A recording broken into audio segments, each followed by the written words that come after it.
Well, thanks very much. It's great to see some friendly faces, and to have this opportunity to present this work to you. I see. Is this a lunchtime seminar? Will people be eating their lunch? I found it online. I was checking the time. Yeah, Um, normally we do it in person lunch, but yeah, some people might be eating, some people might not. well, Yeah. bon appetit. Bon appetit. Okay, thanks. um, so so yeah, so today I'm going to talk about this recent work on recent-ish from um, May last year on self-organized localization. This was very much a lockdown project, which probably had an influence on the number of pages in this paper, with Jan Jice and Tavong Yu. It's a project that sort of really got started as in the Christmas period leading up to COVID, and continued throughout that. It was a fantastic project, fantastic fun, and we believe it sort of may shed some light on some questions of criticality in nature that we observe in particle physics, through sort of a cosmological lens. So this talk is going to be split into three parts. The first part is sort of going to be getting all of the skeletons out of the closet as quickly as possible, because there are lots of open questions when we think I'll be talking pretty much entirely about eternal inflation. There are a lot of open questions regarding eternal inflation. The second third will be concerning criticality in the standard model. I'm going to try and phrase it in some open puzzles about criticality in the way that I view them. I'm sure everyone will be familiar with them and the sort of arguments I will make. And then in the last third, I want to really discuss our mechanism and how we believe it might address some of these open questions, at least in some cases partially. Okay, so this is sort of my personal view 2 years ago, I guess, which is really the point that I think, perhaps model builders, we need to think about eternal inflation a bit more. Of course, it's eternal inflation, everyone is aware of it, and most people understand it and its implications and what it might mean for things like anthropics and the multiverse and so on. But in a sort of more quantitative way, it's not being used tremendously much as a model building tool, as a sort of a sort of quasi-quantitative or at least qualitative way of exploring the landscape. And so our perspective 2 years ago was that, maybe we should start thinking about this a little bit more. Of course, there are many, the theory of eternal inflation is a bit of a strange beast, or the theory of inflation. It somehow, I think it really starts with the stochastic approach. No, so it didn't start with that, absolutely not. But in terms of sort of being able to calculate observables and also think about questions like eternal inflation, the stochastic approach was very useful. This was developed by Starobinsky, Linde, and Vilenkin and others, and it's been a very useful guide. That stochastic approach, it's sort of like a bit of, in my view, I might be wrong here, but it's a bit of an ansatz, and it's a sort of a non-perturbative ansatz in a quantum mechanical sense. But more recently, sort of more robust QFT calculations have been confirming many aspects of the stochastic approach, at least as a leading order description of how to think about scalar field correlation functions, things like that during eternal inflation. However, there's still much work remaining to be done. On the other hand, in a more qualitative sense, the stochastic approach has also raised some very deep and confusing puzzles. So we're sort of in a funny situation when we think about cosmology, eternal inflation and cosmology, and how that pertains to questions in particle physics, because there's sort of a relatively robust calculational framework that seems to be correct, at least at leading order. Furthermore, eternal inflation in many models of for example, slow roll inflation, eternal inflation seems to be almost relatively generic as well. Yet there are sort of some very, very deep and puzzling paradoxes. Nonetheless, accepting all of this, we can ask the question of why should particle physicists care? I have to say, when I was doing my PhD, I sort of tended to compartmentalize inflation and early universe cosmology and sort of particle physics model building. Of course, there's model building of inflation, right? There's many models, great and interesting models of inflation, but in terms of thinking about the Electroweak scale and things like this, I always sort of compartmentalize these two things. And so it's obvious to ask then, I think especially nowadays when traditional approaches to questions in particle physics may not be working out so well, that maybe particle physics physicists should be thinking more about this. And one way to shed light on this point is to think about the multiverse. So if we have eternal inflation and we have, for instance, light scalar fields whose value, expectation value, controls, for instance, the values of standard model parameters, then eternal inflation would generically create an infinite number of different universes, and if the scalar field values can be different in those different universes, then we would have a multiverse where the laws of physics looks different in various different Hubble patches, and our Hubble patch would just be one of them, and in each one different parameters and forces and so on. Now, isn't the last statement really more of a conjecture? I mean, the first one is really a consequence of eternal inflation, but the last one, it could be that every single one of these universes is the same. Yes. In fact, that there's one vacuum that you roll, during eternal inflation, when you generate one of these universes, you just roll to the same vacuum, and each of these things are, more, at least statistically, the same. Yes. No, absolutely. That is absolutely possible. However, that would imply a very, very simple vacuum structure all the way up to the UV, right? And eternal inflation would, we think, right? I mean, I'm not well, it just means the evolution. I mean, as you're coming out of each one of these inflationary states, as you're coming out, you're going to be governed by the same equation of motion. So I don't think it's that unreasonable that you're led to the same vacuum in each of these states. I mean, otherwise, you would need to have, say, some choice where it's equally probable to go to one or the other. But in terms of, well, yeah, it's not obvious that you would get different things in different of these universes. Yeah, no, it depends. So if the vacuum structure all the way up to the UV just has our vacuum as the lowest vacuum, then indeed you would just, I guess, expect that.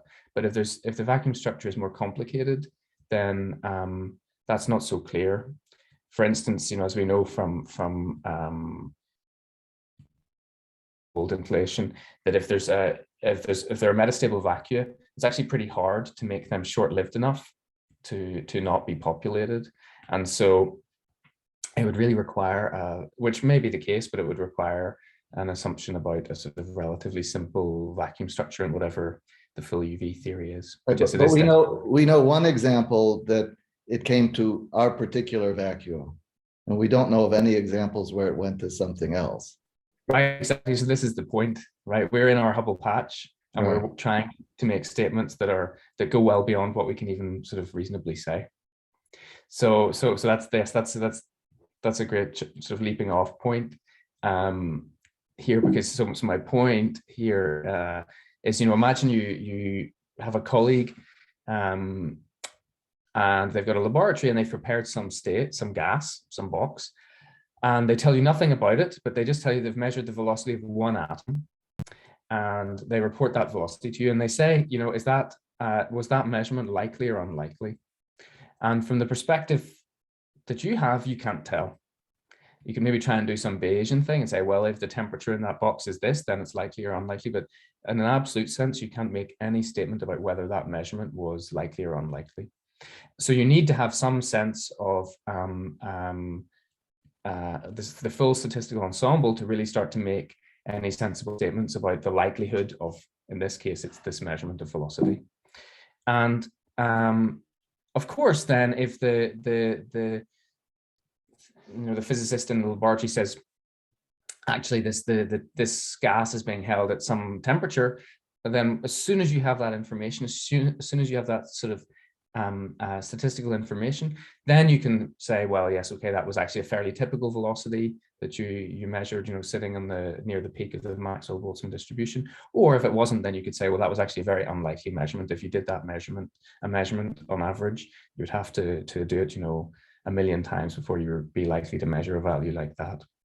And so we are sort of in that situation with particle physics. We want to say, what's likely or unlikely, but at the same time, we're staring down the barrel of eternal inflation, which will explore the full vacuum structure. So if the UV theory is string theory or something like this, and there's some complex vacuum structure, then it will be explored by eternal inflation.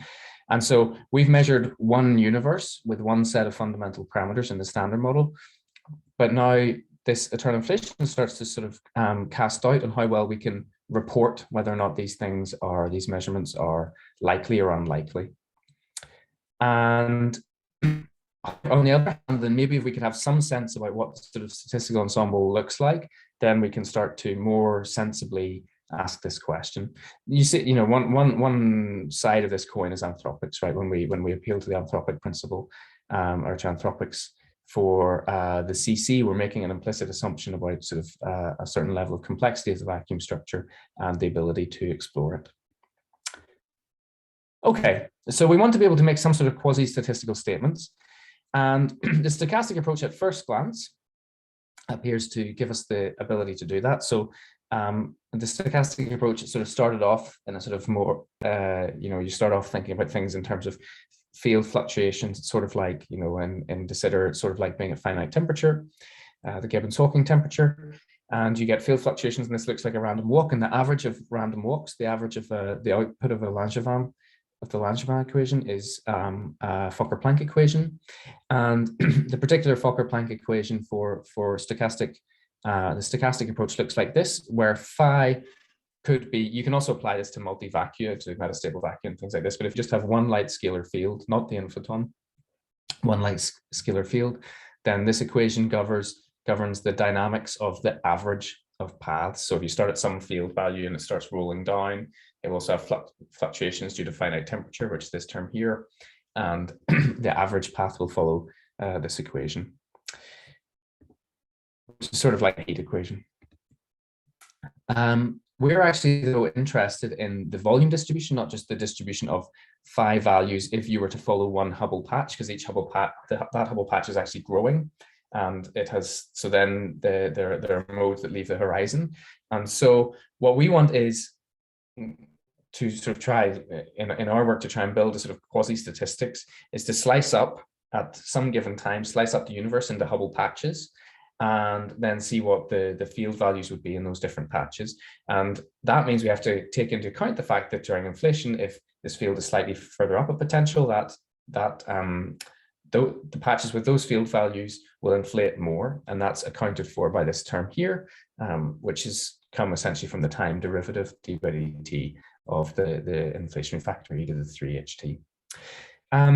This is not a Fokker-Planck equation, and it does not represent, the solutions do not represent conserved probability distributions. They're not normalized in that sense.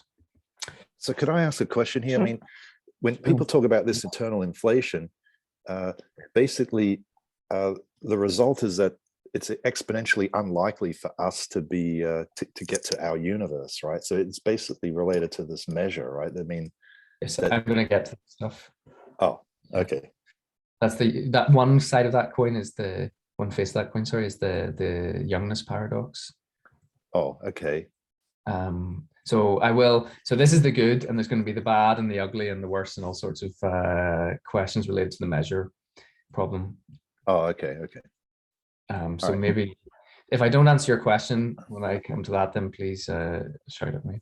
Oh yeah, sure. Okay, thanks. So sorry, can I also ask, so phi here is an inflaton or just no, phi is not inflaton, it's just a light scalar field. Nevertheless, you are saying that if expectation value is bigger in one patch than in another, then that will likely prolong inflation? Or yes, exactly. So it contributes to inflation, and it could be, this also works, this equation would govern the story for eternal, for if phi were the inflaton, but in our case, it's not going to be. Indeed, okay. So calling it, I'm being a bit sloppy calling it not the inflaton, because indeed, it's governing, its position because of the potential. Its position does determine how quickly certain patches are inflating, just because it contributes to the vacuum energy. But in principle, there is no fundamental difference, right? You can consider this type of equation for the inflaton itself, right? No, and there's no fundamental difference for this equation. The interpretation will be very different fundamentally because the inflation ends when it passes, some point where the potential becomes steep and you get reheating. And so then you're only sampling for the inflaton field values, you're only sampling values where it has crossed that point. Whereas for this phi field, that doesn't have to happen. So we're sampling from the distribution that exists during inflation. Okay, that's different statistics and different initial conditions, so to speak. I see. Okay. Yeah, exactly. Okay, so we're also going to be interested in time-independent solutions. This doesn't mean that this d by dt is 0, but this means this solution is remaining the same as time evolves in some time slicing, which I will get to, which is, I think, maybe related to what you were about to ask there, Tony. The boundary conditions, much like the cutoff in an effective field theory, is just as much as a part of the definition of the theory as the action is. The boundary conditions are as well. So because this is a second order equation, you have to supply boundary conditions. I won't always explicitly state them, but we take into account whether or not they're fine-tuned and things like this and whether they sound reasonable. Okay, so questions and issues. There are many questions. In all of the applications that I will discuss, you can see how long, just from the equation tells you itself, how long you will have to wait to reach steady state. And in all of those applications, that leads to a number of E-foldings, which is greater than this quantity here. And it's sort of been proven in a sort of cosmology theorem sense that a number of E-foldings exceeding this necessarily implies eternal inflation. So everything I'm going to talk about really sort of non-negotiably requires eternal inflation. Something that's doesn't seem so bad really, but I think it is a significant issue, is that we have to choose some sort of clock to measure what we would call some sort of global time variable. One could just choose proper time, which is what the variable for time in that last equation. But you could also, measure time with regard to the number of E-foldings that have passed, for instance. And because the Hubble constant depends on the vacuum energy, and the vacuum energy depends on the potential for phi, this necessarily brings some phi dependence into our time slicing. And so there's a sort of a gauge choice that you have to make before you start to calculate. That's an unphysical gauge when you're not in eternal inflation. So any observable you calculate will be gauge independent. So once you go to eternal inflation, because it's never ending, your time slicing can actually be very important, and the things that you're talking about in this sort of quasi-statistical sense depend on the gauge, and that's an issue. Getting worse, there's a question of whether or not this sort of effective field theory of the stochastic approach is breaking down, because quantum corrections accumulate to have a large effect on the classical system, right? This field, in some cases, we'll see that the quantum effects lead it to climb the scale, dramatically changes the vacuum energy, for instance, and then that is having a big back reaction. It's sort of similar in some sense to thinking about the page time for black holes. It seems right from current arguments that for black holes, semi-classics remains valid, but that maybe wormholes and things should be taken into account. So maybe there's something being missed here. On the other hand, a classical system changing because of an accumulation of quantum effects does not necessarily mean an effective field theory breaks down. For instance, if you took some radioactive nucleus, each beta decay, for instance, could be described by Fermi theory, and that's valid for each time it happens in the system, classical system. But once you take your lump of radioactive material and wait for long enough, it will have changed completely into a different material. And so the effective field theory is always valid, even though an accumulation of quantum effects leads to a microscopic change in the system. Sorry, but I thought you can take into account quantum effects by considering noise term, including kind of noise term in the Fokker-Planck equation, right? And then in which sense it breaks down? Because you would worry, you might worry. For instance, there are a lot of papers on this by Gate Valley. So yes, the equation has the quantum effects in here, but the concern is that the quantum effects are actually changing the vacuum energy right there, because you're climbing the potential, and accumulation of these quantum effects means that actually the vacuum energy has changed. So the full, the de Sitter radius has changed, and so the classical solution is changing because of a large accumulation of quantum effects. And okay, but in principle, you should be able to see this from the equation that you're solving, right?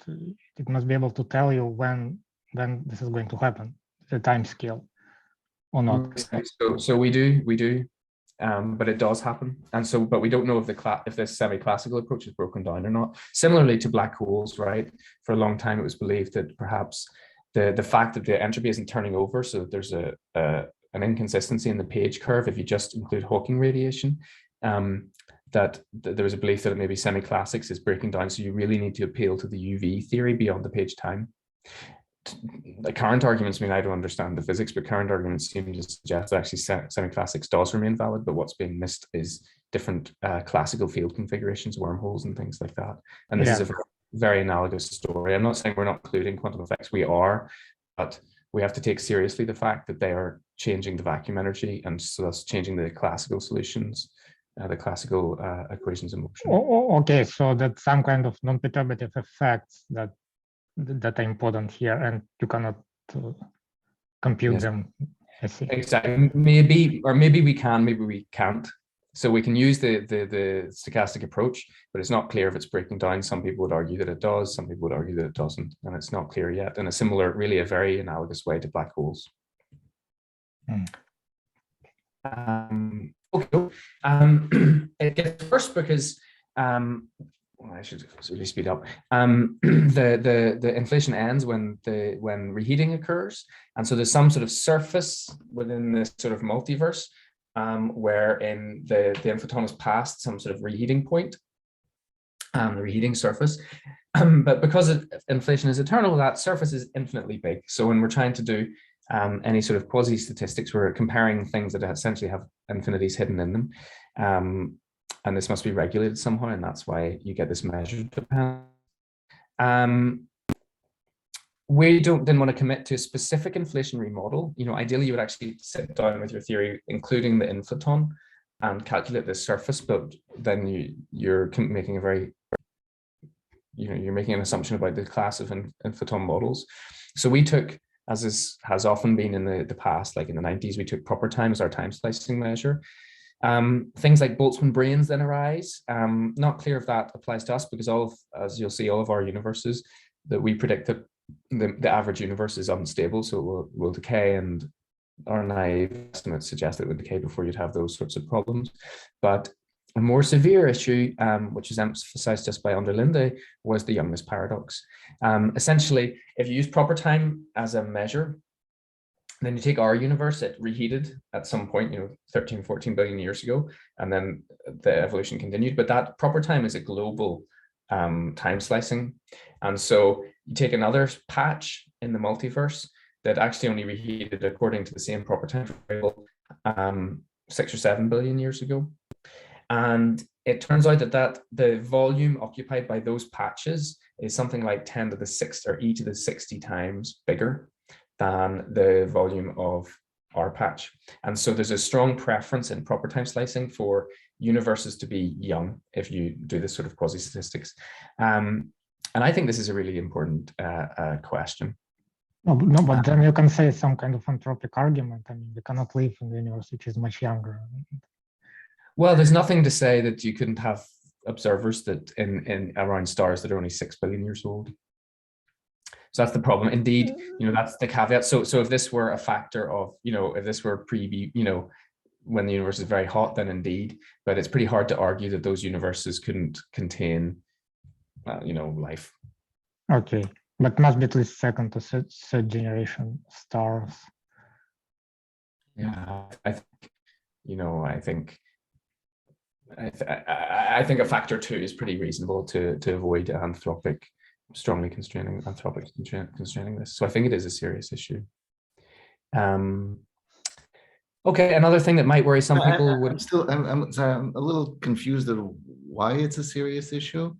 All these other universes pop out at various times, randomly or stochastically, and that's fine. They've all inflated, so they are extremely large, right? In fact, in some sense, some of these are maybe much, much larger than us. Plus, they're very far away from us, and they're actually moving away from us faster than light. So what difference does it make how old they are? Because if you were to say, on average, in some Hubble patch that is reheated, what age would an observer measure their universe to be? It's not to do with us, it's to do with just observers in general. Then they would, on their clock, they're much more likely to measure 6 billion years than 13. So, but I don't understand that. I mean, it depends on when you're doing the measurement. I mean, it's 13 billion years because we've done it now. If we did it 7 billion years ago, we would have come up with 6. Right, but we weren't. So the whole nature of the game is that we're trying to build some sort of statistical picture for across the multiverse. So indeed, but in eternal inflation, it's been going on essentially forever, right? And so under that circumstance, we're all a bazillion billion years old already, right? And it's just that we've come out of the Hubble patch 13 billion years ago, or out of the inflationary, out of the de Sitter expansion 13 billion years ago, and that's what we measure. Yes, indeed. In other words, there is a second probability here. The probability for us to live 13 billion years after preheating, not some other time, right? But this is just our own. Well, right? Some of it, there's the first billion years that you need to make the galaxies and things like that, and then you need another. But this is really beyond the point. So the question we're asking here is, the parameters of the standard model that we've measured, are they likely or unlikely? And the things that we measure, the sort of circumstances we find ourselves to be in, are they likely or unlikely? Now, of course, if we just consider our Hubble patch, which may be a reasonable perspective, then eternal inflation has nothing to say about it. We've measured 13 billion years in the Higgs 25 GeV and so on. But the point is that we want to know what is a typical measurement if you were to measure these things, like what age are you and what is the value of the Higgs mass and things like this, in the context of the multiverse. And so in the context of the multiverse, if you slice one fixed proper time slice, so it's all the same proper time variable everywhere, and then you were to measure what age your universe is, you're 10 to the 60 more e to the 60 times more likely to have measured a younger universe. Okay, but if that's what I don't see, because I would think actually probably the contrary, that since this has been going on forever, there are so many more universes that are now 100 billion years. But they've not been, but they don't have, they've not been inflating in the interim. So this is the whole crux here, is that this problem comes from those other patches spent longer inflating by this slicing, by this time slicing. So their vacuum energy in the first 13 billion years was still, sorry, the first 6 billion years, 6.5, was still very high. So they've exponentially inflated. And then they get chopped up, they eventually reheat and things like this, so they get chopped up into their own Hubble patches. And there's 10 e to the 60 more of those Hubble patches than there are of ours. So it's because of inflation, the problem. The ones that, the older ones that reheated further back in time by this variable, they can't compete with the ones that had kept inflating. So they're actually, in terms of the volume of the multiverse, they're occupying a lot less. Okay, I'll let you. I'm not convinced, but go ahead. Yeah. So anyway, so this was pointed out to us after our paper came out. Actually, we were aware of it, but we didn't take it seriously enough. We had some interesting discussions with Andre Linde. One thing that some people may like, some people may not worry about, I'm on the fence, is that So, eternal inflation itself is sort of in the swampland. It violates this swampland de Sitter conjecture. And because eternal inflation is in the swampland, so our models models are actually the potential is so shallow that they're very in the swampland. And they also typically have things like super Planckian field excursions and things like this. However, sort of being aware of all of these things, at the same time, it's not like we make progress by always building a house on concrete, right? We have to dive into the unknown every so often. And there are plenty of times in the past when there's been things on infinities and paradoxes and all sorts of issues to wrestle with. And yet the certain calculations were valid and correct, certain ones were not. But the ones that were valid and correct, the paradoxes came to be understood much better. So this gives us a little bit of courage. It might be perhaps it's stupidity, but we thought it's still worth, despite all these questions hanging over us, pushing ahead. Okay, so part 2 is about criticality. So I can be quick here because everyone knows this stuff.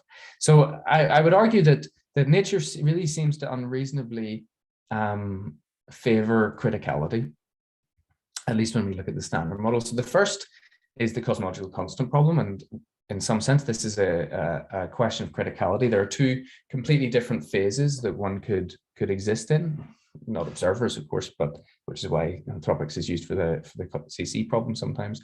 But if the vacuum energy were larger, then the universe would be in an inflationary state. It would be exponentially exploding. If it were negative and large, it would be exponentially crunching. And somehow we're sort of balanced in terms of what we expect in terms of the parameters of our effective field theory, which is the standard model plus GR, balanced right in the middle, very delicately on the line between these 2 completely different phases.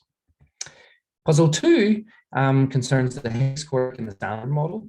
So if we assume the standard model, which we don't have to do, but if we assume the standard model up to relatively large scales, or in this case out to relatively large Higgs field values, then the quartic interaction follows this behavior here. So if the quartic potential here, and this is just lambda, it goes negative, as I'm sure you all know.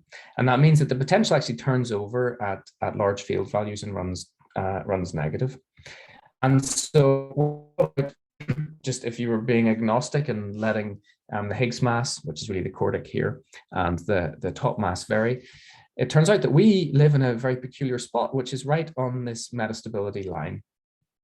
This may not interest you or may not be a puzzle to you, but to me it is, because we could just as well have lived in this stability region, and nothing dramatic would be dramatically different. And so for some reason, in at least as far as the Higgs potential is concerned, it looks like nature wanted to be critical, where you can have the coexistence of 2 phases. You're in a metastable vacuum, and that's bizarre in my view. By criticality, I really mean a sort of Ehrenfest or Landau style picture of criticality. So what happens if you add gravitational corrections to this picture? I mean, do you still stay near this critical line in general? It depends how big they are. I think if you were to have something like Higgs to the 6th over m Planck squared, yeah. I don't think that's a big enough correction to pull you up, because this would be around m Planck here. But of course, we don't know what the coupling is in the UV completion. So you could have, I think, presumably higher dimension operators that would rescue you. Yeah. It also completely changes if there's any new fields coupled to the Higgs with mass. Oh yeah, below. Yeah. But at least we know that there's going to be gravity, right? So there's going to be gravitational corrections. So yeah. So then the question is, how much does this picture survive? Are we still near a critical boundary or not? Then I would say that you can have anything when you add gravitational. Yeah, you see, you could have anything. That's yes, what I thought. Yeah. So if gravity is UV completed below the Planck scale, then indeed you would expect to have something that changes this picture. Oh, but yeah. Even if it's even if it's a Planck scale, still you see that the bottom of the potential is achieved quite close to the Planck scale, right? So right, but we'd still if you use just a Planck suppressed operator, you still have criticality.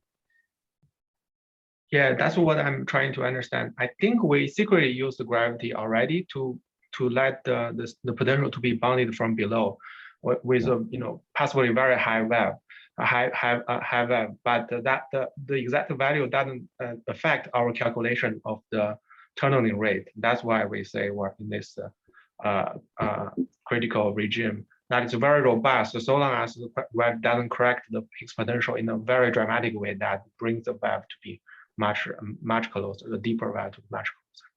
Yes. So in this sense, this minor stability is it's a reasonable statement, I would say. Yes. So yeah, if you mean quantum gravity, you see gravity could be UV completed at, as Tony well knows, at very low energy. So we're assuming something about a coupling strength in the string theory. But if that's an order 1 coupling, then metastability you would expect it to be this, to be there. Yeah. Okay. Okay. The last puzzle is, I'm going a bit too slowly, I'm afraid, is to do with the hierarchy problem, the Higgs mass. As we know, take pions, for instance, but you could also take superconductors, whatever you want. The order parameter for pions, which is the pion decay constant and its mass, are both calculable in terms of a UV completion. That UV completion is QCD, and the parameters of the quark masses and the strong coupling. And everything follows the usual symmetries plus naive dimensional analysis story. That's true not just for pions. But with the Higgs, we seem to have something very different, because there's no symmetry at the electroweak scale that's protecting the Higgs, yet its order parameter and its mass if you do naive dimensional analysis in the same way, would be much bigger than they are.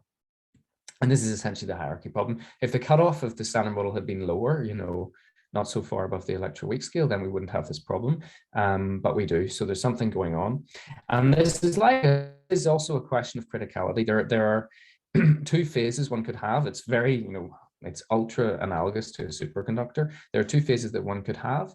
One is the broken electroweak phase, where the order parameter is of order the cutoff, and the mass is of order the cutoff, or an electric preserving phase where the order parameter is 0 and the mass is of order the cutoff. So that in terms of the superconductor analogy, this would be like, if you're changing the mass, it'd be like, which is very much like a mass, except a condensed matter mass, not a particle physics mass. It's like tuning the temperature such the effective mass squared of the Landau-Ginzburg field is essentially 0. So it's tuned to criticality, and we seem to have that for the standard model. I'll skip this. This is just some words. Of course, it's not temperature that's being varied. It's some other background field which controls the Higgs mass, or the Higgs mass itself, which is also analogous to a superconductor, right? If you were to change, fix the temperature and change the background magnetic field, you can take it from a superconducting phase where everything is of order, that order parameter, which is the magnetic field. Well, it's not really an order parameter, which is that background parameter, which is the magnetic field, and you can cross this criticality line. It's like you're tuning the magnetic field at fixed temperature to sit just at this point here. So I argue that we're seeing criticality unreasonably often in the standard model, and the question then is, what if there were some background field or fields which control the standard model parameters? And what if they were so light that they could fluctuate during inflation, and so their background value was changing during inflation following the stochastic approach? What would the generic expectation be for the standard model if we were to take this multiverse of universes where this has happened? What is the sort of typical prediction? And that brings me to the last third of the talk, which is sort of trying to bring these 2 questions together. Okay, so I'm going to rewrite that Fokker-Planck-like equation just in some new variables, just to tidy things up to make everything sort of nice and order 1-ish. So I'm going to assume that there's some inflationary sector which contributes a larger amount to the energy density. So after inflation ends, the step in energy, vacuum energy density changes a lot. So that will be this here. Hubble is just Hubble squared. 3 Hubble squared times m Planck squared is just the vacuum energy from that. This is the scalar potential for our field phi. We've normalized it to some field range, which will be super Planckian. So we've called it var phi, where var phi is going to change by order 1 amount if you go from either end of the validity of the effective field theory. We don't assume anything special about this potential, just that it's a PNGB-like potential, a Goldstone-like potential. So in terms of the cutoff F, this is a field cutoff, not a momentum cutoff, they're order 1 Wilson coefficients, and the scalar potential in these variables takes this form here, and we're just going to assume that varying phi between minus F and plus F does not change the total energy density significantly more than this one, that this is a small perturbation. So then we can expand that equation in powers of this perturbation over this one, and then it simplifies a bit to this form here, where alpha is a parameter in these units that essentially is controlling the size of the quantum fluctuations. Beta essentially determines the field range, but also when you make these identifications, it enters here in the volume term. So it's also sort of parameterizing the strength of the volume effects. We just normalize little t to some bunch of parameters here, just to make the time evolution parameter p an order 1 number in these units. But that doesn't matter because we always fix time-independent solutions anyway, assuming it's eternal inflations and the universe has reached some sort of steady state. Okay, so in stasis, in a steady state, then the solution is an eigenfunction of the time evolution operator. So we just get a lambda, and this is what the equation looks like. And this is essentially the one that we need to solve to find out what the distribution of field values will be in steady state in eternal inflation. One interesting thing is that if this distribution could in principle take all sorts of shapes, so long as it's positive definite. But one interesting aspect is that if a peak does exist, it turns out it will have a position that's determined by the inflationary rate. So if all the field values are peaked at one value, unsurprisingly, that value corresponds to a point on the potential. So that means that the vacuum energy is related to that value. And so the inflationary rate, which measures the vacuum energy essentially, is determined by where that peak is, or vice versa. And you can also see that in this equation here. I don't know, yeah, it's here. If you go back, I just had a question on this parameter. It seems to, if I send G epsilon to 0, seems to be very sensitive to that, right? That's just turning off the potential here, right? Yes, so it means that then the quantum fluctuations are bigger. So we've done yeah, we've sort of been, okay, it's not sloppy, but we've divided through by G. And so if you multiply through by G, then what that would correspond to is that these terms all vanish. Sorry, not this one. Let me go here. So basically you just be dominated by quantum fluctuations, right? That's what you... Exactly. If the potential is super shallow, there's no classical rolling, so anything that happens is a quantum fluctuation. I see. But this is the this would be the I guess the potential is flat. You'd have a massless scalar in this instance, then, right? This okay. So what happens is you start, then say you start with a delta function, you start with one field value, then that just, it's a Gaussian really. That's, you can think of it as being the delta function is the limit of a Gaussian, and then the Gaussian just spreads out and spreads out to eventually have infinite width. Okay. And the solution is essentially 1 over, you know, some parameter where that parameter is going to infinity, essentially. Okay. Okie doke. Okay, so then you can see that if there's a peak, P prime at the position of that peak is 0. And you can self-consistently show just by if this term is small, then the position of the peak would be omega is just the potential here in those order 1 units. If this is small, that then the position of the peak will depend on this part of the equation here would need to vanish.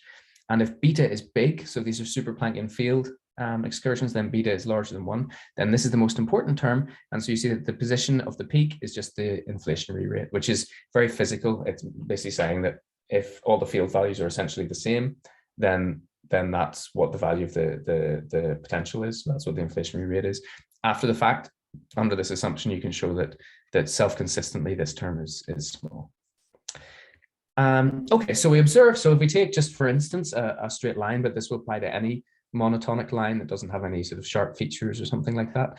There's sort of 3 parameter ranges. There's one that we call classical, where alpha times beta is less than 1. So what that means is that quantum fluctuation combined with a volume growth is still less than 1 in these units, which means that, and you could see that the classical rolling term here has no parameters. So you're comparing to 1 the whole time, because that's essentially the coefficient of this term. So a quantum fluctuation combined by a volume growth is still subdominant to the classical rolling. And for those parameters you see on this potential here, the distribution rolls all the way down to the bottom as far as it can get. And so that's what we found here. So we're calling this the classical regime. When alpha times beta is larger than 1, then a quantum effect combined by the volume growth can beat the classical rolling. And we find that in that instance, the stationary distribution is peaked at the highest point it can find. And there's a second parameter range of interest where there's even N and LO effects are important. So 2 quantum fluctuations combined with the volume growth is bigger than the classical rolling. And then we find it's just even more peaked up at the top, but with a width it's crammed up at the top as far as it can possibly get, with a width that turns out to be sort of Planckian. The basic punchline is that in the classical regime, everything happens like you would expect. The field rolls down to the bottom. So the distribution is entirely determined essentially by what your boundary conditions are at the bottom. But in the quantum regime, where a quantum effect plus a volume effect is bigger than 1, so it can beat classical evolution, you get the field distribution peaked right up at the top, the highest point it can find. We also did this for the sort of pyramid potential, and you get exactly the same solution, same behavior. I'll skip this. Okay, so putting this to use, so we can now apply it to these different questions of criticality. So imagine we have this light scalar field that has its light potential, but it also scans the Higgs quartic. So we're just going to assume some linear behavior of the Higgs quartic dependence on this phi value. Then, regardless of the cosmological evolution, we can just plot out what the vacuum structure looks like as a function of phi. And that's shown here. So when phi is in these units is, I think we chose a negative coefficient in here, so it's sort of flipped. It's maybe not the best idea. When phi is large and negative, oh no, this is right. Yeah, no, so there's a minus sign in there. When phi is large and negative, the Higgs quartic is really big. And so the only phase you have is the IR phase for the Higgs, which is like the standard model vacuum. And because the phi value started big, as you RG evolve up, it never runs to 0. So there's only one phase for the Higgs, which is this one here. If phi is very large, so the quartic starts off negative, then there's only the UV phase. There's no local minimum, standard model like local minimum, because the quartic is negative everywhere. So you always roll away to this UV phase, which might be stabilized by Planckian corrections. And then there's a range of phi values where you have both phases, which is what we find ourselves to be in. There's a range of phi values where you have the quartic is positive at the Electroweak scale and it is negative at the UV scale. And in those cases, for a given phi value, there are 2 vacua. So you can see this plotted out here. So if you're in the blue, there's only the UV phase. If you're in the red, there's only the IR phase. And in black here, there's some intermediate region where you can be stabilized. The Higgs can be here or out there, just like in the standard model. So all we're assuming here is some generic scalar potential for this field phi and a coupling to the Higgs to the 4. You can actually solve that Fokker-Planck-like equation on this system, even though it's multi-valued here. It's sort of like lemmings, because any field values, if the field is doing its random walk and it gets up to here and it falls off, then whatever it falls off, which corresponds to the Higgs rolling all the way out to the UV vacuum, because the barrier has vanished at this point, this critical point, then that flux has to be continuous down here. So whatever falls off here lands here and vice versa here. So you just solve the whole thing. But unsurprisingly, in the quantum regime where alpha beta is larger than 1, the prediction is that the field distribution is peaked right up at the top. So you would expect the universe to live in a universe on average, which is metastable and actually very, very metastable, has a short lifetime. So this is our prediction. It turns out that finite Hubble effects are important here. So that prediction depends a little bit on what the inflationary rate is, so what the inflaton is contributing. But for Hubble rate around 10 to the 10 GeV to about, what's really 10 to the 9 to about 10 to the 12 GeV, you predict that you're in this band here, which is in agreement with what we observe in the standard model, what we've measured. And you would never be in the stability regime, because the stability regime has lower energy and the instability regime has lower vacuum energy. So the qualitative prediction is that you'd always find the standard model up to some, tiny error. You'd be very likely to find the standard model with parameters that are in the metastability regime. We can also apply the same sort of logic to the Higgs mass, to the hierarchy problem. And now we're just going to scan, for simplicity, the Higgs mass squared with the same parameters. So phi varies between -1 and 1. And we can again plot out the vacuum structure. So when phi here, so this is the scalar potential, when phi here is very big, again, we've given it a minus sign here. When phi here is very, very big, then bigger than the instability scale where the quartic runs negative for the Higgs, then only the UV vacuum exists.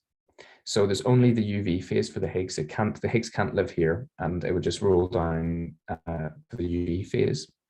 But if the Higgs mass squared, depending on phi here, is less than the value where the Higgs quartic runs through 0, then there's also the IR vacuum for the Higgs. So the Higgs can be here or out here.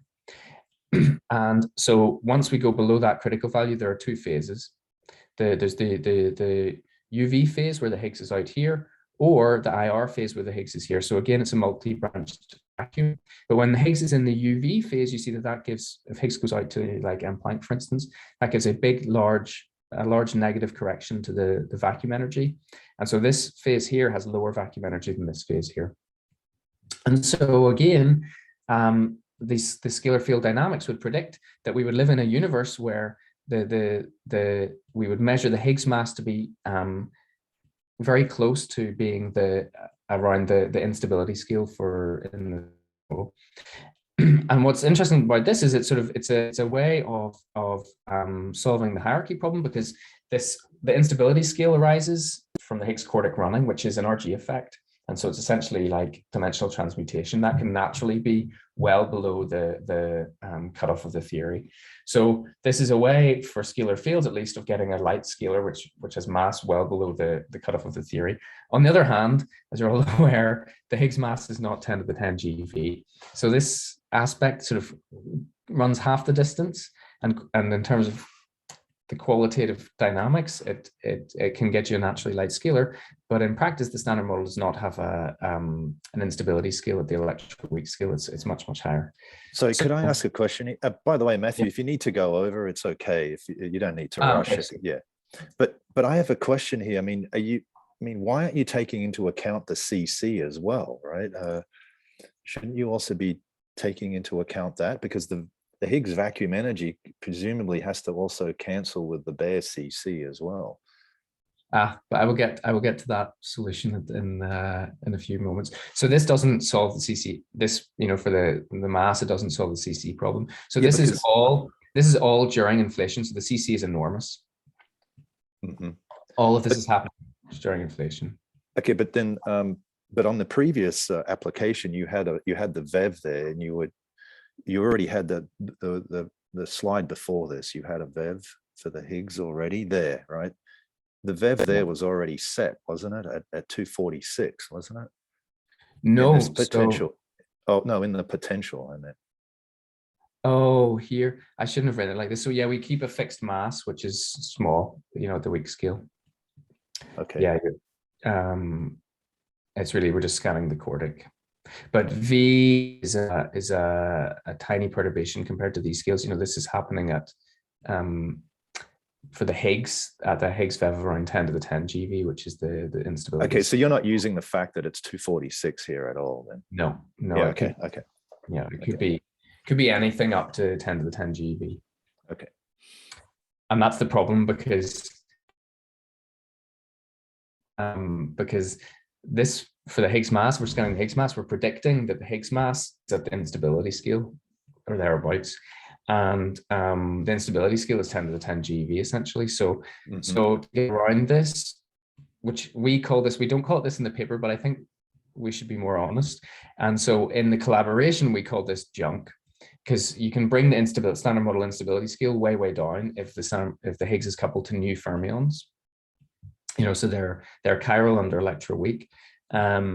But you can give them some vector-like masses and things like this. And this brings the Higgs instability scale way, way down to the TV, around the TV scale. So this can get us, you know, a huge scale separation naturally predicted. Because now the top of that pyramid here is actually at, you know, a TeV Higgs mass, not 10 to the 10 TeV, 10 to the 10 GeV. And but it predicts that the Higgs is coupled to some new fermions near the electroweak scale, and it doesn't resolve any sort of little hierarchy problem. And so, as always seems to happen, we couldn't really, this mechanism still predicts something at the electroweak scale that you should ultimately be able to see.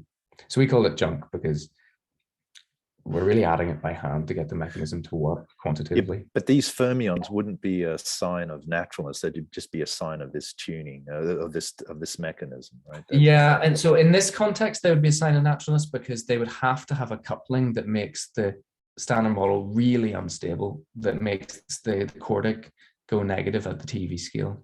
Oh, okay. So it would say that. So there is a prediction in the sense that through this mechanism, there's a sort of a link to naturalness. Yeah, but it's not naturalness due to a symmetry. It's naturalness due to your dynamical mechanism, right? Yeah, exactly. Yeah, exactly. So it's like, you know, to get the relaxion to work, do you remember? They had to add these vector-like fermions in this new gauge group because it predicted the wrong strong, the QCD relaxion predicts the wrong strong CP angle very robustly. So they had to add these new fermions, and it wasn't really a symmetry. They had to add these new fermions at the electroweak scale, and it's sort of the same for us. I see. For completely different reasons, but it's yeah. So I don't know. We weren't unhappy. I think we were sort of unhappy about this because I think this puts this aspect into question that it didn't work out of the box. I see. Okay. Okay. Now the last thing, which is much more speculative, but which I find, for me, sort of in an academic sense, to be much more interesting, concerns the cosmological constant. So consider this simple scenario where, in terms of this scalar field for phi, that you can think of this as being -1 and +1, has a potential which has some curvature, or has some gradient. Sorry, it could have some curvature as well. That's the important thing, is that it's monotonic. And then some other branch of the potential which is reasonably flat and, you know, hierarchically flatter than this potential, and that this one can tunnel onto this one at some point, but it doesn't have to be at a special point, just at some generic field value. So this is very much like those diagrams we saw. This is, you know, these potentials do show up, right? This is the potential for the standard model in terms of the quartic. And so imagine you have a potential like this. Turns out when you solve this Fokker-Planck-like equation on this potential for some relatively, for a range of boundary conditions, they can't be vanishing. You know, you can't have sort of absorbing boundary conditions here and here, for instance, but they don't have to be fine-tuned. It's an open-ended range, so you have to have some non-vanishing gradient above some value to any value at both of these points.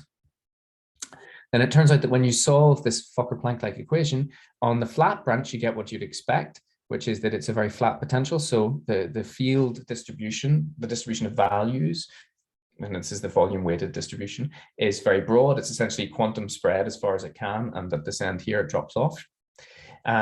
So that's this solution shown on here. This right panel just shows the distributions we get, which is a solution. But what's really peculiar, or was really peculiar to us, is that on this black branch here, phase V, we found that the distribution was really, really tightly peaked, but not at the tunneling point.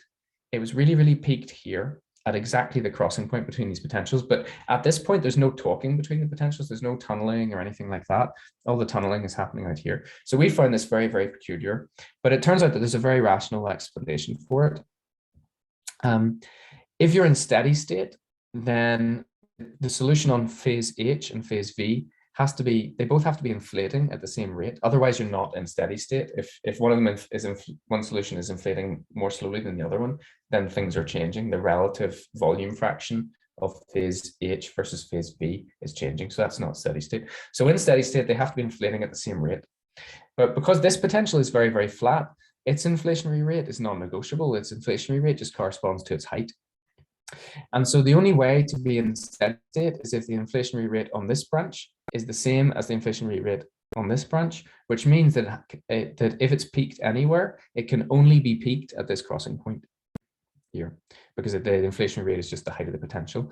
So there's some sort of bizarre sort of memory effect where even though, you know, there's random walks happening, there's flux being injected from the right, there's random walks happening, and then you tunnel to this other vacuum at this point here. It could equally well have been over here. It makes no difference. The patch is where this, on this potential, the patches that have had a random walk that goes down here, they get completely overwhelmed because they are not inflating as rapidly as these patches here. So they get sort of punished. So what happens is that so if you're thinking about this in terms of random walks, the random walks that have recently fallen off here and had a bunch of quantum jumps that have accumulated to move up. So this is maybe an unlikely path, but it's a possible path. Those ones will still be inflating, even if they're unlikely, at the same rate as this patch.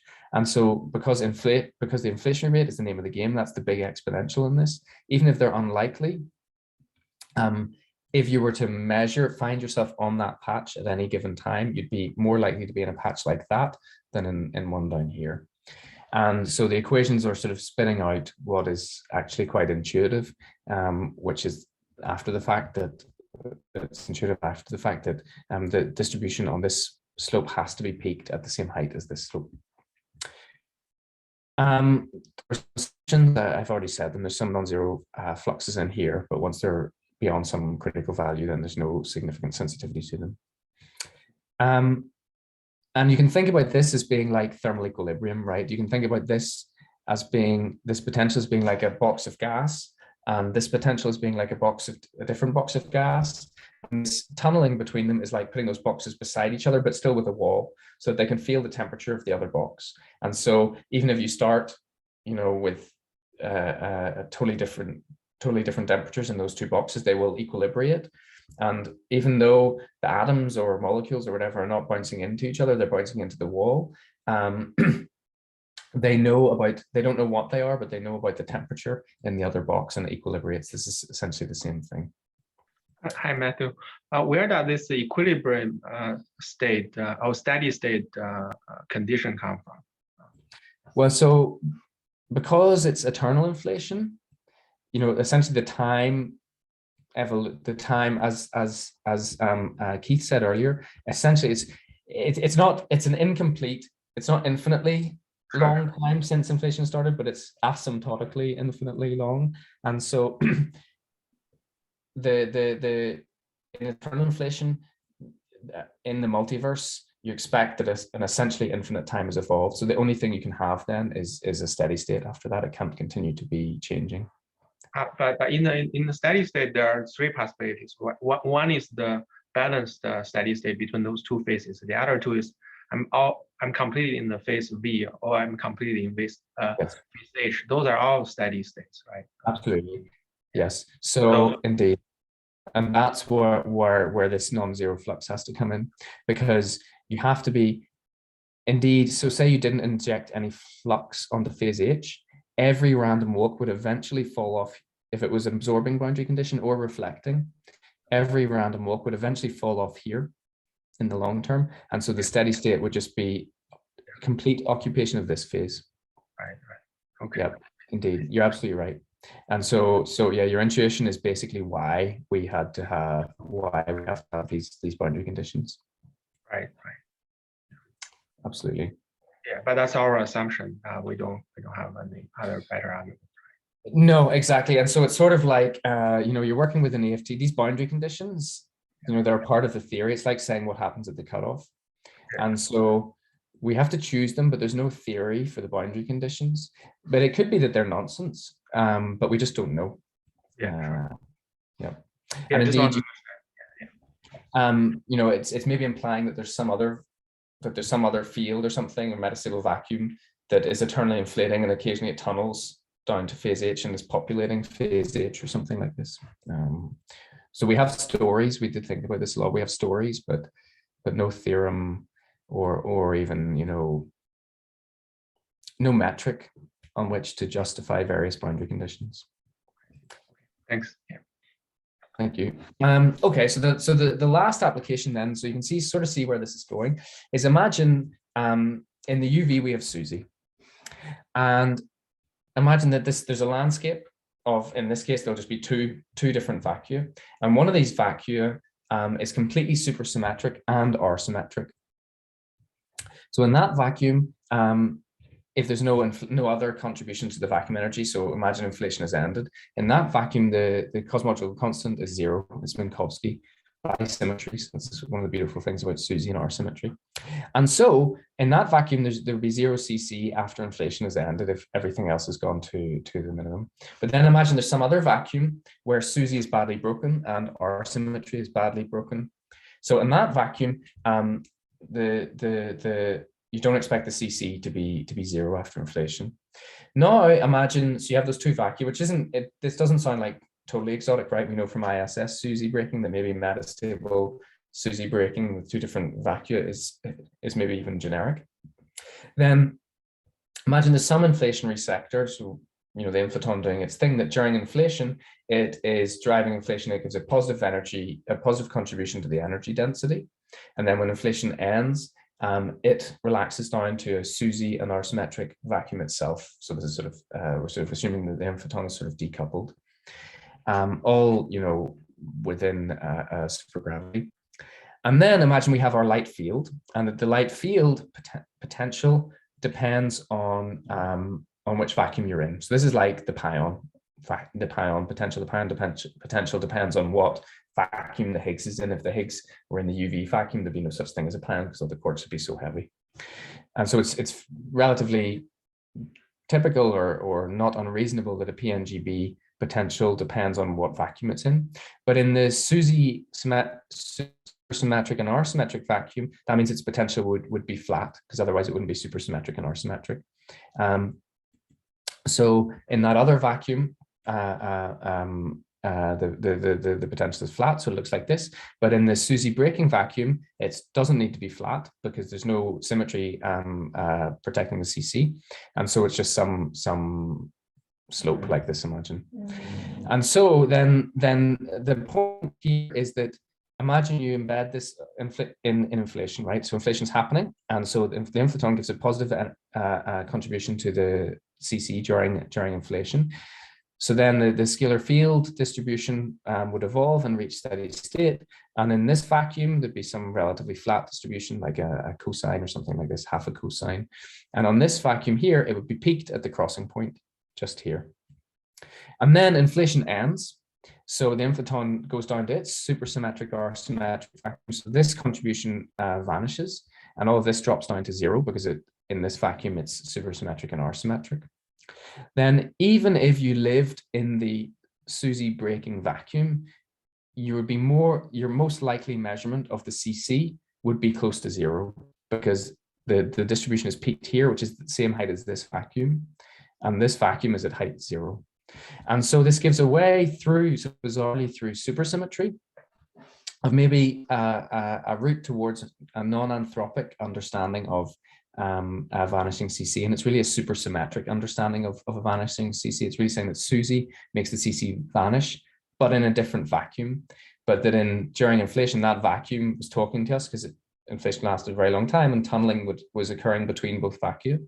And so our vacuum is not supersymmetric, but it has a memory of the existence of that other one, which is supersymmetric and R-symmetric. And so maybe this sort of gives a possibility for explaining a very small CC. Okay, so life after Sol, so we were called both all these things self-organized localization, because they're sort of the cosmology is localizing the fields at critical points. what happens is field. So we assumed throughout that it was a very, very shallow slope. So that scalar field would still be rolling now in our universe, but the slope is so shallow that it's rolling extremely slowly. So things like the CC isn't changing in any noticeable way, but ultimately the W for what we measure to be dark energy wouldn't be exactly -1 because the scalar field would be rolling a little bit. You could open up different parameter ranges by adding extra stuff after inflation has ended. You could have wiggles, like axion-like wiggles, play a sort of relaxion type game to trap the field, or like the Hansen Marquez Tavares game of having wiggles that turn on after inflation, so that you trap the field, and then that would open up completely different parameter ranges. But we just stuck with what we felt was the simplest, which is just to have it so shallow that it's not rolling fast now. Okay, so what are the experimental predictions? For the Electroweak scale, if you take that seriously, then there should really be some new states that drive the Higgs quartic through zero, just around the corner. In the other scenarios, everything required a super light scalar, and in our scenarios, that light scalar would still be rolling now. So W wouldn't be exactly -1, but we can't predict by how much because it's parameter dependent. Okay, so I should really summarize. I'm sorry for running so far over. So to summarize whatever your thoughts are on internal inflation. Maybe it's shock and horror, like the people like Linde and co who've worked on these things for a long time. Maybe it makes you feel nauseous or just curious. But in our view, through eternal inflation leading to this mechanism of self-organized localization, perhaps we could get some answers as to why our universe is so determined to be critical, despite us having Wilsonian arguments to the contrary. I should stop there. Okay, well, thank you very much, Matthew. So we can all have a virtual applause.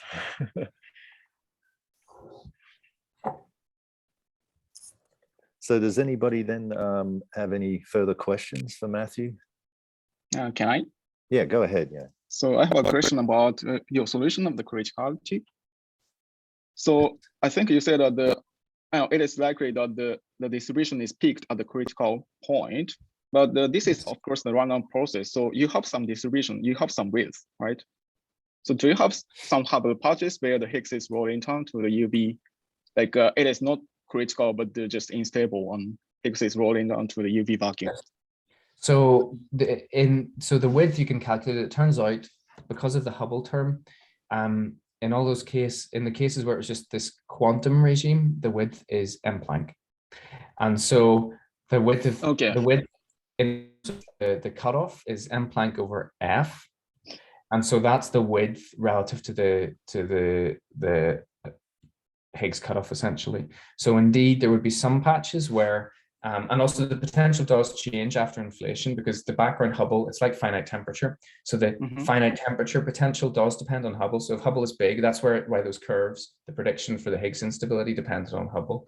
And so indeed, the potential does change a little bit. So you could have, there's that width at the top, and where the position of the top is actually depends on Hubble, so it shifts a little bit. So you could have that, half of these universes have found themselves just in an unstable universe at reheating and rolled all the way down. So I think I'm caring about the following. So after inflation, we experienced the 50-60 epochs of Hubble expansion, right? Yes. So that means that, so at the end of the inflation, we have 50 or 60 different Hubble patches, epochs, the different Hubble patches that are within our past light cone, right? Oh, wow, yes. So if we have one Hubble patch out of them, where the Higgs is rolling down to a vacuum, then I imagine that we are swallowed by this vacuum because that bubble expands. That's what I imagined. So that's a really good point.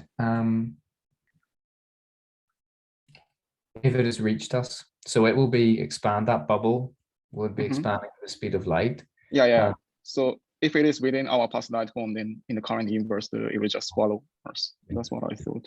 Yeah, absolutely. That's a really good point. Didn't cross our minds.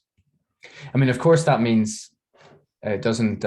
It's not a big problem because it just means that we have to be well, and also the width. So the width is Gaussian, so it's e to the minus. It's a very, very small number, so I think we'd be fine. Okay. You know, I think we're really talking about e to the, you know. Yeah.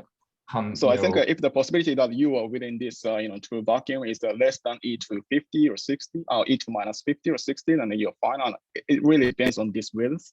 Yeah. And if it is really tiny, then it is fine. But I just wanted to ask that point. No, but also I'm not so sure, because those patches will crunch. So compared So to I think inside. So if your inside is part, then it crunches. But from the people outside, then I think it expands. Or I think there is a similar argument about this. Like people put some constraint on the Hubble parameter during inflation just from the criticality of Higgs, because if the Hubble parameter is too large, then the Higgs can just fluctuate during inflation. It rolls down to a vacuum. Yes. And then so from that argument, people can put some constraint upper bound on the Hubble parameter. Yes. So I think that is discussed, and then I think also there is the same argument, like from the person inside is This is different. So the Hubble parameter, so I know those papers well because we actually use those equations. Those are the finite Hubble effects that sort of change where the effective position is. So indeed, absolutely. So when the Hubble parameter is too large, that means that most of the patches in the multiverse during inflation will have been pushed over the barrier and tunneled down. But your question is a different one. Your question is, so if there's in our past light cone, there's a Hubble patch that exists in inflation, during inflation, and we are at 0, essentially. We're at 0 cc, and that patch then has a negative cc of order m Planck or something like this. Yes. And so we have to take into account Coleman-DeLucia. And so I believe that that patch would, because it's so negative, that patch would actually collapse. It would never catch us. So I think inside this Hubble patch, I agree that it just collapsed, but I'm not completely sure how it looks like outside. From outside. So once, after inflation ends, of course, it will, not of course, but most probably it will expand from the point of view of outside observer. Well, this is the whole point of Coleman-DeLucia, right? If it's too big a negative cc, it doesn't. So it's the question of percolation. Do bubbles of these patches meet each other or not? Oh, no. The question of percolation is different. So the question of percolation is something that you can ask during inflation, right? If the probability is too high, then this Hubble patches, they can just percolate and they can just stop inflation whatsoever, right? Yes. But the different question is, once you have such a patch somewhere and once inflation ends in that region, what happens with this patch from the point of view of observer outside this patch, right? Yeah, exactly. From the point of view of that observer, the patch will be like an expanding bubble of true vacuum, right? It will expand. So inside this patch, there will be nothing. There will be like singularity, instability of ADS, but outside it will just swallow the whole. Yeah, that's what universe. I thought. Yeah. Again, maybe that's not. The computations maybe were not so like 100% robust and reliable, but that's what my impression is. Yeah, me too. That's also my impression. Yeah, I'm not sure. I need to go back to Coleman-DeLucia, right? Because there's this critical value that determines the asymptotics. Oh, it's not necessarily Coleman-DeLucia, right? It can be also thermal fluctuation. They can also, in principle, drive the field towards this barrier. So it's just a matter of, indeed, what's the probabilities to, and if the probability is sufficiently low, then we are safe. Yeah, I think it is. Really depends on the width of this distribution. And if it's really peaked and width is really tiny, then you're okay. Yeah, but also if the patch, for it to be a problem, that those patches, the tunneled patches after, then everything reheats, they would have to be able to grow and fill the universe, right? Because that means they can catch with any observer, because ultimately we're all in all these patches are in each other's past light cone at some stage. So that it would have to be able to fill the space. And I'm not convinced that that's the case. Okay. I think the faster thing is that we would just jump over our standard model vacuum, barrier, which is whatever 10 to the 240 or whatever years. I can't remember the calculation, but I think that's the more relevant quantity. I'm not sure if it would fill, if it will catch up, if that one bubble would fill the future light cone of all other patches. Yeah, I think it fails. That is my impression, but okay. Yeah, I mean, it has to expand because it's just because of Lorentz invariance.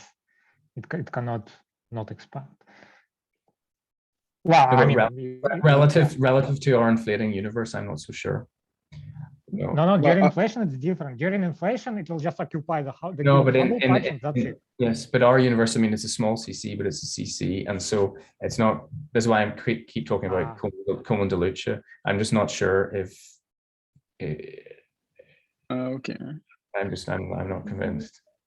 No, so you're saying that in the current universe, we also have the CC, and that might help us in a sense. Not help. It just means that we're inflating, and that patch is crunching. And that patch is crunching from the outside, but inside this Hubble patch. But I think if you look this Hubble patch from outside this Hubble patch, then it is actually expanding. At least that is my understanding of what's going on. Yes. I'm not confident of that. Yeah, but at least I think that there are some papers on this point in the context of this upper bound on Hubble parameter during inflation. Yeah. Right, but that's a different process. I can also check the literature. That's a completely different process, right? That the upper bound in Hubble is when the finite temperature effects push the Higgs over the barrier.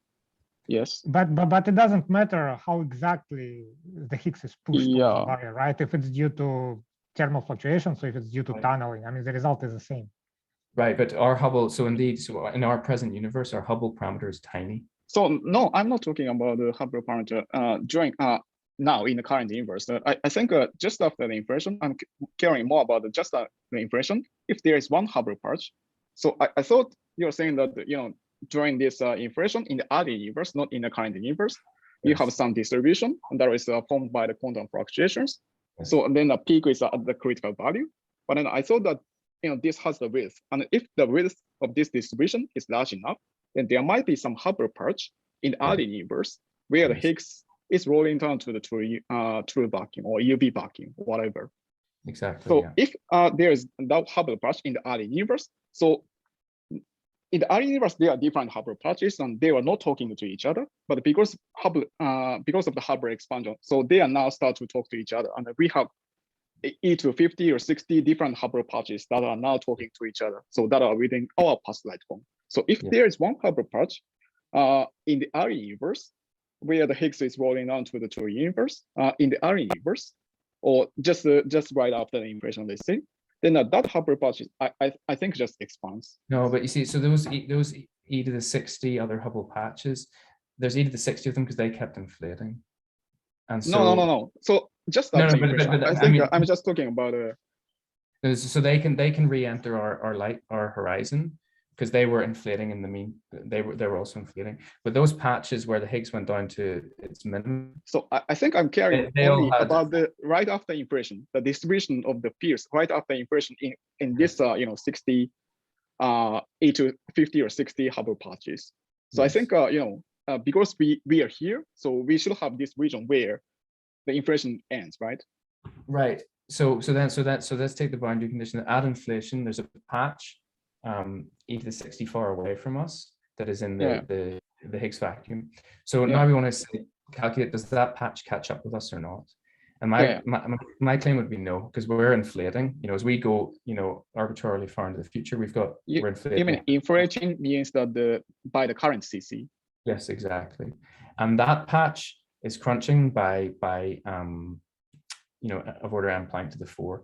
And so do Coleman de Lucia, that's the question of Coleman de Lucia of whether or not that patch will catch up with the other one and the phase transition will complete is precisely this question. So do Coleman de Lucia, and my claim is that is too negative and it will never catch. I really, I think Coleman de Lucia answers this question. No, No, Coleman-Delucia tells you that from the point of view of outside observer, the bubble expands with the speed of light. Right, but it tells you that the bubble will never, the when or not the conditions under which the bubble will fill the space ultimately. Yeah, and the condition is that in our causal path, there shouldn't be a single expanding bubble. So that's a condition. Now, Yes. but our causal path includes more than one Hubble patch during inflation. Yeah. That's the point. Yeah. Yes. Still, I think I think we outrun it. I mean, that's. No, I mean, imagine that today's cosmological constant is 0. Then would you agree? No, if the cosmological constant were 0, then no, I agree with you, because we're just static.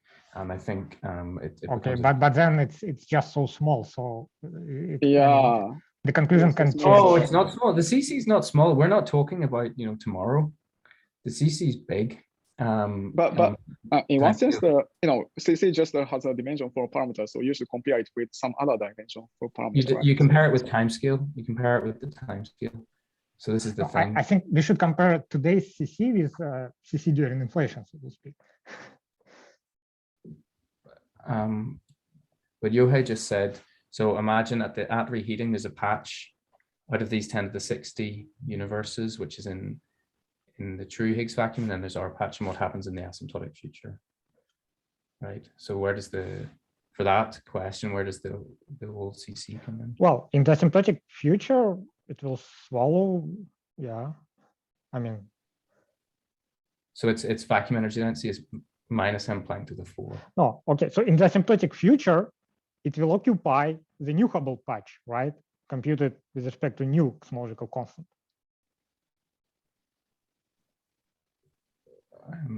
Why? So the rest of the patches are inflating at our inflationary rate.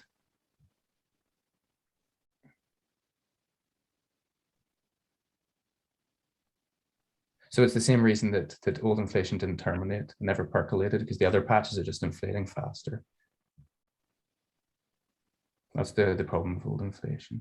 And that you could think of that as being a gut scale thing, but it's more general than that, right? If it's the question of the percolation is a question of the ratio of, relative to the tunneling rates, the ratio of CCs in the two vacua. And this is minus m Planck to the 4. Okay, well, maybe we should just cut it off there for a sec. I mean, just in case anybody else had any more questions, and then I can stop the recording, and then we can continue the discussion. But just to give a chance for anybody else. Does anybody else have any further questions? Okay, well then, if not, then let's thank Matthew again, and then we can stop the recording. Raymond, Thank you very much. Yeah, Raymond, you'll have to do that.